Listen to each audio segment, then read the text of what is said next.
Olá pessoal, tudo bem? Eu sou a professora Alana Cardoso, eu sou bióloga e hoje nós vamos falar sobre os recursos didáticos, materiais e equipamentos e o projeto como estratégia de trabalho pedagógico. Nós já havíamos falado sobre alguns materiais didáticos, só que hoje a gente vai aprofundar um pouco mais. Então a gente vai começar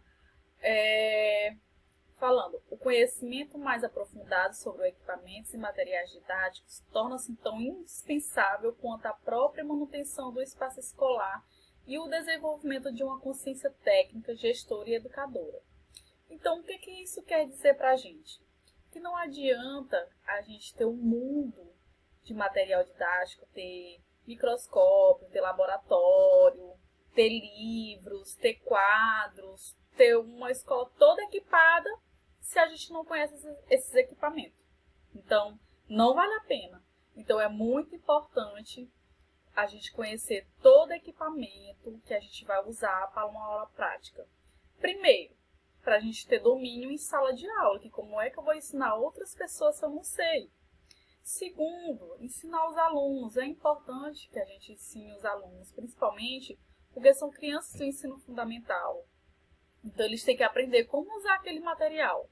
Então, por favor, fiquem atentos. Todo o material didático que vocês forem usar, vocês devem conhecer ele primeiro. Saber como usa, saber se vai ter um bom resultado, se não der certo, troca, usa outro tipo de material, ler sobre o material bastante, olhar se o material está correlacionado com a aula, se eu não vou levar só por levar.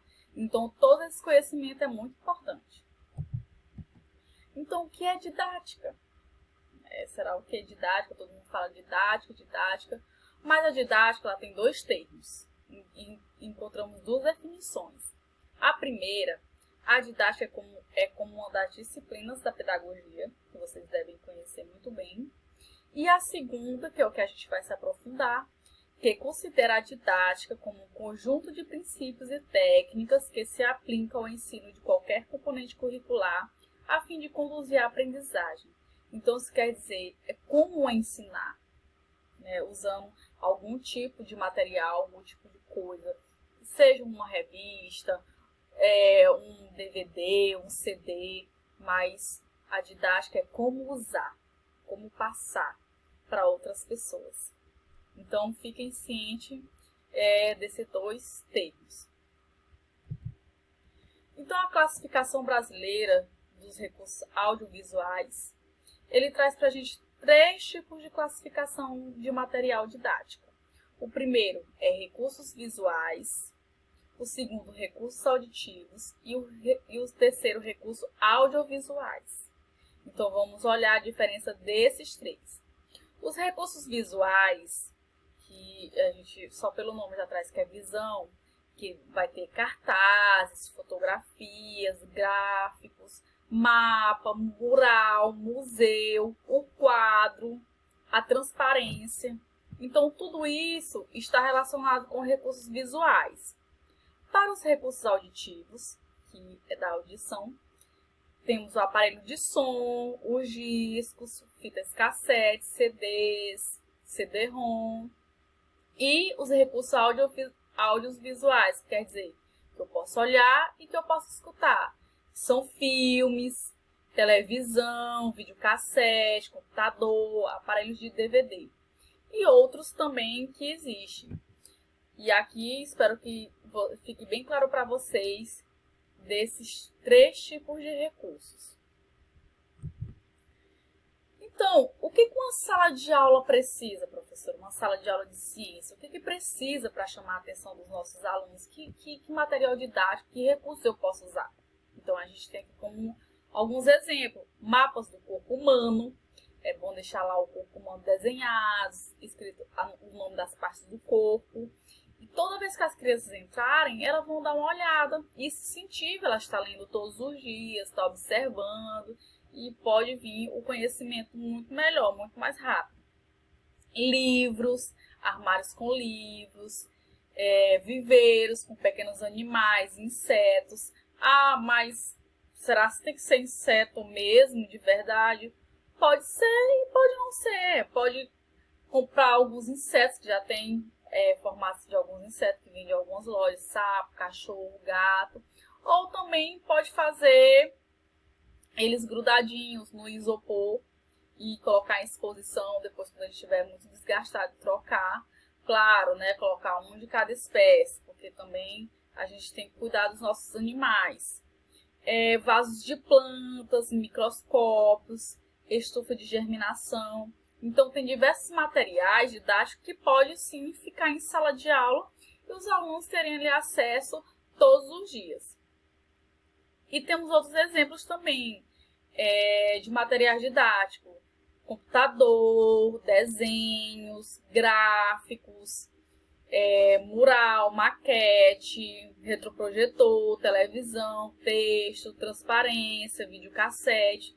Então, nós temos N números de material didático para ser trabalhado com nossos alunos. Só basta pesquisar e conhecer. Lógico, tem uns mais caros e outros mais em conta. Então, a gente trabalha de acordo com a nossa realidade. Então, é importante lembrar que nenhum material didático pode, por mais bem elaborado que seja, garantir por si só a qualidade e a efetividade do processo de ensino e aprendizagem. Então, jamais chegue numa sala de aula, por exemplo, com um filme, para explicar sobre o surgimento do planeta Terra e coloque lá para as crianças. Jamais. Tudo bem que pode chamar a atenção delas, elas podem achar divertido, elas vão assistir. Mas isso não se quer dizer que eu estou trabalhando minha aula com os alunos. O recurso didático é para auxiliar, complementar o ensino deles, o aprendizado deles. Mas não se quer dizer que eu vou viver passando filme para meus alunos, vou viver pedindo para eles trazerem revista para cortar, para colar. Não, gente, não é isso. O material didático é para auxiliar o ensino-aprendizado do aluno. Não é para ser necessariamente em si uma aula. Então, eles cumprem a função de mediação e não pode ser utilizado como se fosse começo, meio e fim de um processo didático. É muito importante, como a gente já falou, sempre usar o livro didático, acompanhar o que o livro didático vem trazendo, acompanhar o conteúdo, o cronograma, o que ele traz, porque as crianças vão levar o livro didático para casa e é por eles que eles vão estudar. Então, eles têm que conhecer o livro didático, é muito importante. Então, esses materiais didáticos é para complementar, ele não deve ser jamais toda uma aula. Então, com isso, com esses materiais didáticos, por vários meios que temos de trabalhar os diversos assuntos com os nossos alunos, temos os projetos, as feiras de ciências, as exposições, e cada escola leva de acordo com o nome que quer dar. Então, o projeto é como estratégia de trabalho pedagógico. Então, o projeto ele pode chamar, sim, a atenção dos alunos, eles podem interagir a união dos alunos, fazer com que eles se questionem, instigar mais ele a pesquisar. Então, o projeto ele é muito importante na educação de uma criança. Então, professora Ana, qual projeto eu vou aplicar para os meus alunos? Depende do assunto que está sendo trabalhado. É água, é meio ambiente, é energia, é planeta Terra, é sistema solar. Então, isso depende de cada escola, depende de cada turma, depende do conteúdo. Então, tudo depende. Então, o projeto é uma forma de trabalho em equipe que favorece articulações dos diferentes conteúdos da área de ciências naturais.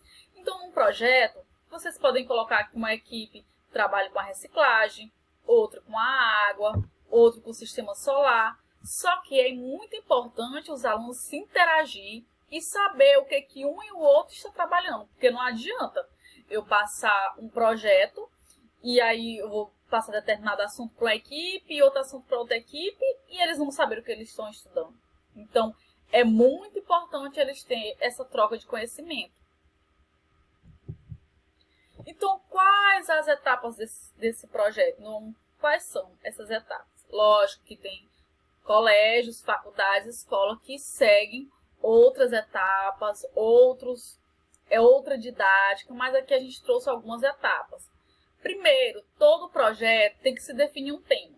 Como é que eu vou fazer um projeto se eu não sei do que eu vou fazer? Então, tem que ter um tema. É água? Então tá. Então, vamos trabalhar a água. Subtemas. Evaporação da água, a importância da água, o ser humano e a água, plantas e a água, a importância da água. Então, tem o mundo. Então, devemos ter foco no tema. Escolha do problema principal que será alvo de investigação. Então, se eu tenho um tema que é água, então qual é o meu problema que eu vou trabalhar? Por que eu vou trabalhar água? O que eu quero focar? O que eu quero frisar? A água que está se esgotando, as pessoas que estão estragando demais. Então, tem que ter a escolha de um problema e um foco.